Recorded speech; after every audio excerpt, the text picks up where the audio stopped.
Let's take a look at this Christmas tree storage bag from Handy Laundry.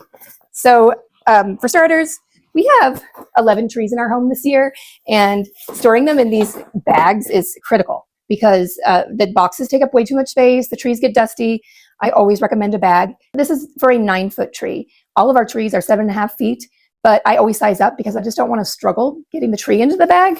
I love the Handy Laundry tree bags. They're actually larger on one side and then slightly smaller on the other side.